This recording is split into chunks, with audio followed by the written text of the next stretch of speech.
Hi everyone. So today I have my good pal, the white YouTuber here. Say hello, Whitey. Hey guys, I'm here today to respond to another boring ass MGTOW. And we're going to talk about a video by this guy called Grizzly MGTOW. It's a little bit out there, wouldn't you say, Whitey? What? No, MGTOWs are never out there. Ever. Ever. Nah, you're right. A MGTOW would never hold an idea that was as crazy as, say, a feminist would have, right? Let's go ahead and get started on this.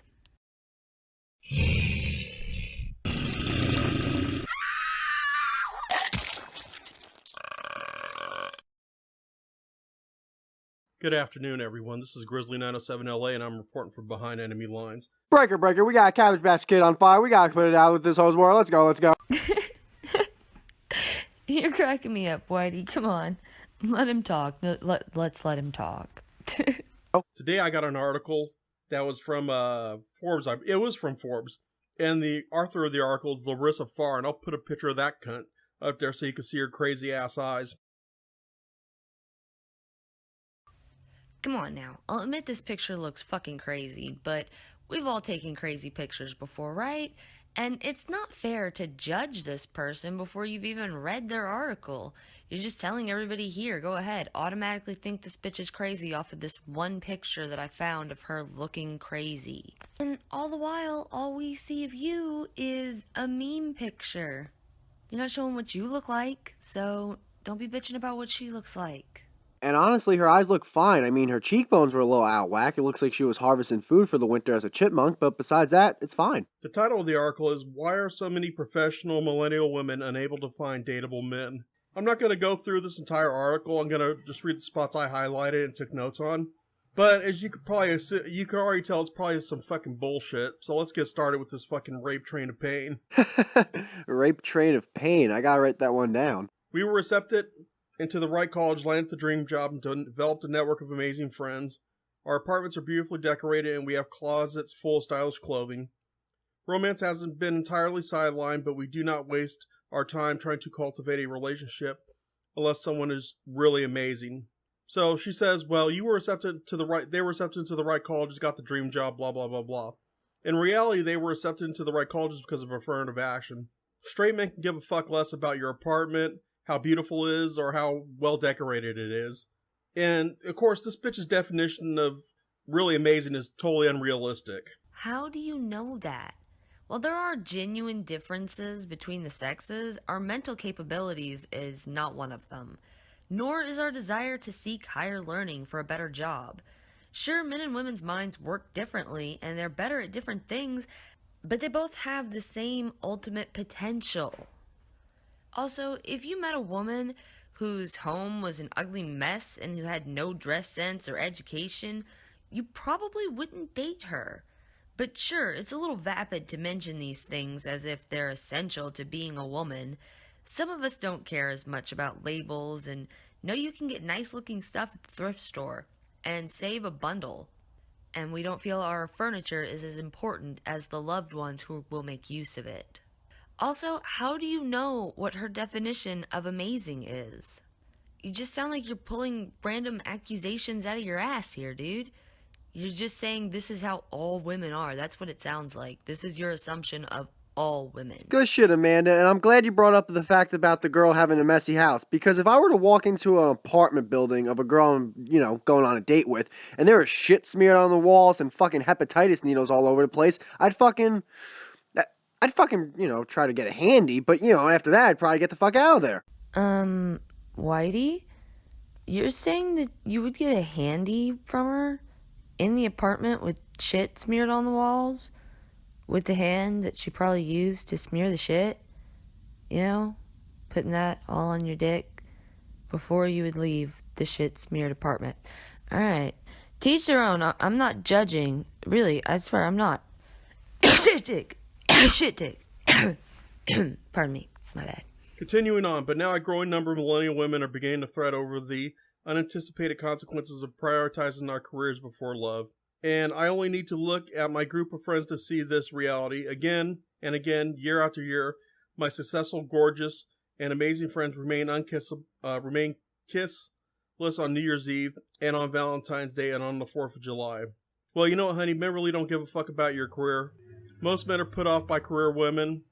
Men don't want a career woman lording over them because they have a bullshit corporate job. And your friends remain unkissable because of yours and theirs unrealistic expectations.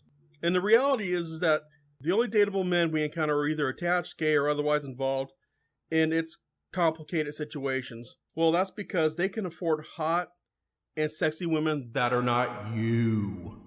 And you're left standing alone because of unrealistic expectations and your fucked up attitudes. I get that her whole article is a bit silly, but what the hell are you talking about? Shouldn't men want to find a woman who has done something with her life? And how do you know what her expectations are in a man? Also, this. Well, that's because they can afford hot and sexy women that are not you. He can afford a hot woman? As in pay for her? Like a prostitute?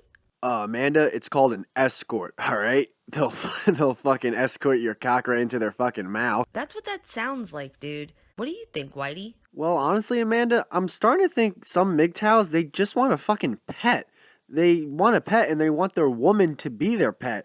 I don't get it. My girlfriend currently is going to college. She's going to college because she wants to become a veterinarian in the future.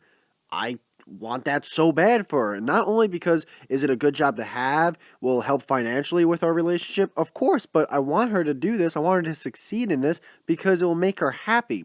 And I want my girlfriend to be a happy, independent woman.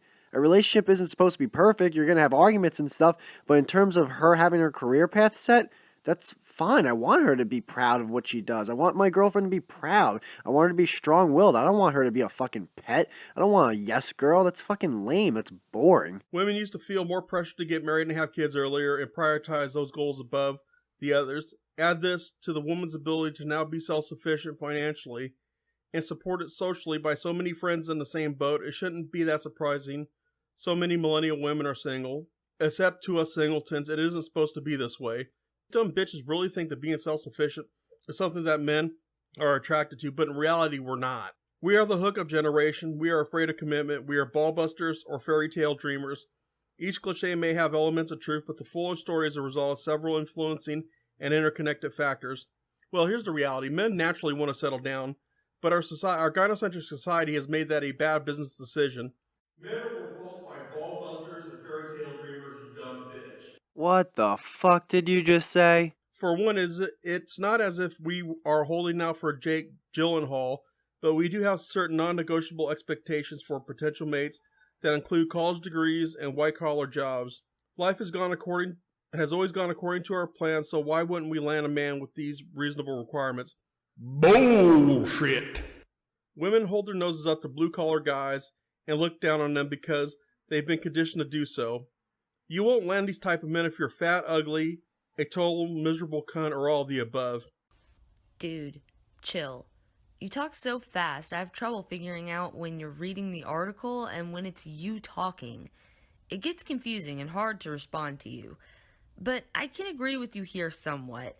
There is a section of the female population that does act this way. However, not all women act this way, and you really paint with a broad brush in this video. And affirmative action does discriminate against straight white males, and needs to end. However, it isn't all women's fault this happens. Men voted to put this in place as well, and men will have to fight to reverse it as well. The unwillingness to settle for less than we think we deserve is joined by a lax attitude towards searching for potential mates. While we're busy dominating the world, we don't have time to hang out at bars. No, bitch, you're not dominating shit. Government interference, affirmative action, our gynocentric society has enabled you to get these bullshit make-work jobs, these cushy, easy living office jobs. You're not dominating crap, so fuck you and, get your fucking head out of your ass and check your goddamn ego. Unfortunately, these assumptions bump up against the growing inequality between the two genders. Millennial women have taken it for granted that they'll pair up with equal partners. This whole problem has been caused by governmental interference and the fact that colleges have become complete and total hostile environments for men with false rape allegations, social justice gone fucking completely fucking insane, and the fact that men are automatically treated as predators, scumbags, pervs, and creeps as soon as they walk into the door. But increasingly, there aren't enough of these men to go around. Women now outnumber men on college campuses. Single childless women out-earn their male counterparts. In fact, Liza Monday writes in her book, The Richer Sex, women are increasingly finding two options when it comes to romance. Marry down or don't marry. So this is bullshit. Women are not the richer sex.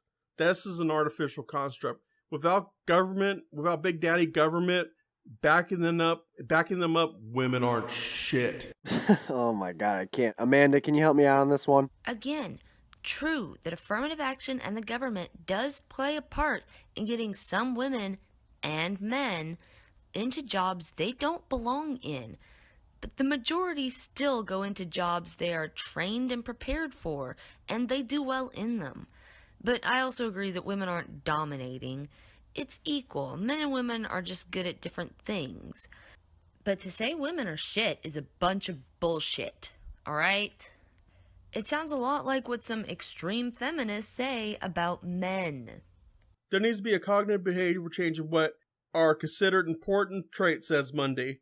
I talk to so many women who are obsessed with finding men on their level. They want someone ambitious, engaged, and high achieving as they are. They maybe need to rethink that to seek a partner who is supportive rather than competitive. And what have I said in other previous videos? Women are in competition with men these days. Men, quote, on their level, marry down, which is stupid, and can afford hotter, younger, and sexier women than them. With big old titties! See, the men on their level, and they're really not on their level, they're above their level, because hypergamy is the natural response for women to always monkey brass to someone that makes more money than them, has more resources than them. Those guys look at you, they're like, fuck this bitch, I'm not even dealing for shit. I could go out and find hotter, younger chicks, bang them and clang them, pump them and dump them, and not have to worry about the bullshit. And these women, they fucked themselves over, and I'll get into that a bit in my closing statements.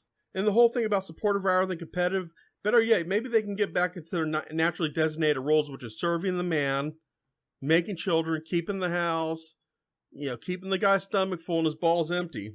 Or accomplished women hold firm and searching for impressive men to help them feel they are getting anything out of the partnership. They have this list of qualities: smart, has a job, knows something about culture or the world, etc. that seem pretty reasonable, but so few men meet these requirements, says Melanie Schaefer, a marketing consultant on millennial culture, more like a fucking consultant being a cunt. Women in their unrealistic expectations. They are looking for a man who meets their outrageous requirements. These demanding bitches, however, are not on the same level as the guys they are checking for. But now we think we could find a guy who will be our best friend, our other half who we will love before marrying. Finding that in a guy that we also find attractive makes the probability of finding a good match even less. Women are incapable of loving men. Plus, many millennial women are in the uncertain gray age range where we aren't sure if we need to start stressing out over our single status and lower our standards, or whether we simply need to remain patient that the right man will come along. Oh my god, I'm reading an idiot read something written by another idiot. Ugh, I'm gonna blow my fucking head off. Here's the sad reality. It's too late for these women at this stage because they are used up, walled out, and stalled out. That right man is not interested in you when you get to that point. When you turn around the age of 30, maybe 35, and if you're really genetically gifted, maybe 40, guys are not checking for you. They've found someone else. They've moved on. They've went MGTOW, and now you're there, a walled out, stalled out old fucking pig. No one wants you, and you're alone. And you're going to be alone for the rest of your life unless you just want to get pumped and dumped by men and used and set off to the side. Look, it's a basic biological fact that subconsciously women are looking for a provider, and subconsciously men are looking for someone who is going to support them while they provide. This is just a biological fact. And some women do consciously seek men based on level, and it's disgusting. The way this woman talks about marrying up or down bothers me as someone who married for love. It does not, however, bother me more than the attitude you have towards women. Yeah, I get that divorce and custody laws favor women at the moment, and I agree that sucks, and it should be fairly divided, and child custody should always be a matter of what's best for the child. The best, safest situation is the one the child should be in. It should grant access to both families as much as possible and as much as is safe and healthy for the child. And courts are already moving in this direction. Things are getting more fair every day in the way that these sort of things are decided. The imbalance in the system could explain an unwillingness to marry or have children. It could explain a desire to be upfront in relationships and define clear boundaries, or walk away if you're unhappy with the relationship.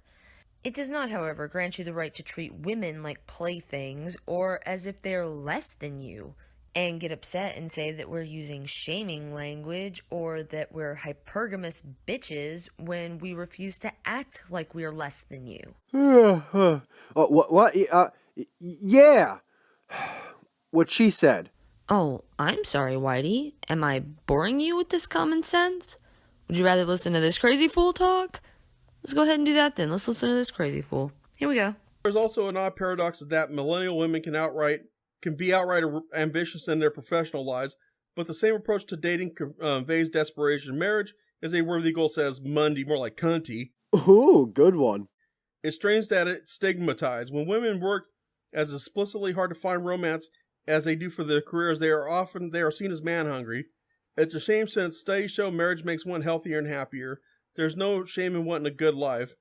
Well, marriage is stigmatized because it's a bad deal for men. And let me tell you something. Marriage makes women happy and healthier, but it also destroys the man's happiness and health at the same time. If your utmost priority is to find a mate, maybe you should think about the qualities that are most important to you and keep that in mind when writing people off, says Baker. But I don't want to come off as me encouraging women to settle, because I'd personally rather be single than in a relationship with someone who isn't worth it. Well, bitch, enjoy those cats, the smell of piss, shit, and spinsterhood. Now, let's look at my final thoughts. Oh boy, I'm sure we won't find this boring. 1. Feminism, affirmative action, diversity initiatives, and special set-asides have backfired on women. And here's the bottom line, and this is for you bitches. You fucking cunt bitches. You soulless whore cunts. Men are not interested in how much you make. They're not interested about your fucking career. They don't care about your goddamn college degree, and they don't care about how well decorated your apartment is. They care about you being attractive, fit, healthy, and in shape. And it goes to a biological imperative that men want to mate with the best women so they can produce the best children. Men are interested in, it's just going to get, and I already kind of let the cat out of the bag, how attractive it is, how attractive a woman is, and her ability to bear children. Hypergamy has caused women to price themselves out of the market. The men that these women are attracted to want nothing to do with them because they could do much better. In all honesty, you're both being ridiculous, and I'm tired of hearing you already. I'll just say this. Love, life, and money are all difficult things that no one should take too seriously or too lightly either. Just learn to love yourself first. Be self-sufficient, and don't seek love. Seek a friendship that's going to turn into love. Because in my experience, this is the best basis for a relationship. It's the best basis for something solid that's going to last, because a friendship means that you communicate and you know each other and you can get through the difficult times together, because a relationship is going to be difficult. Nothing is ever going to be easy. He's not going to just do everything you want. She's not just going to do everything you want. You have to compromise. You have to work together. And in a divorce or a similar situation, please put your hurt feelings aside and think of what's best for the children. That's just my 2 common sense on this. Hey Amanda, besides me wanting to blow my fucking head off on how boring this guy is, I have to admit this was a really fun video to do, and you're really good at making YouTube videos, so this was really cool that we got to work together. Aw, Whitey, thanks. Making me blush. And I just want to say a couple points on his last, closing thoughts or whatever. One of the things he did say is correct. Men do look for attractiveness and health in women, and vice versa. Women look for that in men. Why? Because a good vision of health, someone that looks attractive, usually means they look healthy. And health is a good thing to have because it makes sense, because it means most likely that when you have children, your children will be healthy. And that makes a lot of sense. But with that being said, you still don't want your children to be healthy, looking nice, and dumb as a fucking rock. You want some sense of intelligence. You also want some sense of love. If you're going to go and decide, hey, I'm going to stay with a woman forever, well, then you better hope you can actually have a conversation with her or you're fucked. And also, as a guy, yeah, women might start gaining a little unattractiveness as they get older. That's why you try to find love a little bit younger. That way you know that you still love that girl deep down when you guys get older. But when are guys looking awesome at 70? Very rarely. Like, I don't think a girl's gonna find some 70, 80-year-old dudes, the fucking ring of dimes down there with those fucking sandbags hanging. I don't think that's gonna be a sign of, ooh, I can't wait to get into this guy's pants. So I really, man, sometimes the logic just, it doesn't hit me, and I feel because, like, there isn't any, but whatever. Because there isn't any. You cracked me up, Whitey. It was fun working with you, really. The original video to this will be linked below, and y'all be sure to check out the white YouTuber, whose link will also be down there. And I urge you to check it out, and if you like what you see, subscribe. Hope you guys have a good one. And as always, if you want more from this crazy redhead, be sure to like, subscribe, and leave me a comment. Much love, everybody. You're behind on your facts, so cunt, please relax. The patriarchy died. Now you're whinging and minging for nothing, I'm cringing. You're just so fucking silly to me, with your whining and crying like you think you're dying. Bitch, please.